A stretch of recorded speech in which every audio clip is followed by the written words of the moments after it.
वीर नायक विदर्भातील प्रत्येक बातम्या। आशा स्वयंसेविका माझ्या बहिणी त्यांच्या पाठीशी सदैव उभा राहणार। आमदार प्रताप अडसड। आमदार प्रताप अडसड यांनी काढला आशाताईंचा सार्वजनिक विमा। आशा सेविका यांचे कोरोना काळातील काम न विसरता येणारे रावसाहेब रोठे। कोरोना या आजारानं साऱ्या जगात हाहाकार होता। कोरोना आजाराने जेवढे बळी घेतले त्याच्यापेक्षा जास्त मृत्यू कोरोनाच्या दहशतीने गेले असल्याचं बोललं जात आहे।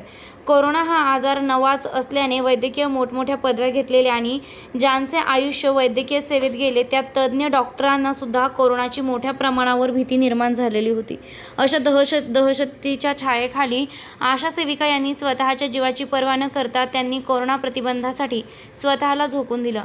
प्रत्येक घरी जाऊन त्यांनी कोरोना प्रतिबंधक उपाययोजना केल्या। त्यामुळे आशा सेविका यांचे कोरोना काळातील कार्य न विसरता येणारे आहे। त्यातूनच आपल्या बहिणींची काळजी म्हणून आमदार प्रताप अडसड यांनी धामणगाव रेल्वे मतदारसंघातील आशा सेविका यांचा विमा स्वतः काढून विमा कवच देऊन नांदगाव खंडेश्वर तालुक्यातील आशा सेविकांचा आमदार प्रताप अडसड यांनी सन्मान केला आहे। यावेळी उपस्थित विधानसभा निवडणूक प्रमुख रावसाहेब रोठे, गट विकास अधिकारी संजय झंजाट, तालुका आरोग्य अधिकारी डॉक्टर स्वप्नील मालखेडे, विस्तार अधिकारी कमल धुर्वे मॅडम, आरोग्य सहाय्यक राजू मेश्राम, सुरेश बारबुदे, आरोग्य सेवक अभिजित वडनेरकर, आशा तालुका समूह संघटक भारत गाठेकर, वरिष्ठ उपचार पर्यवेक्षक शरद आंबाडकर, कुष्ठरोग तज्ज्ञ उपस्थित होते।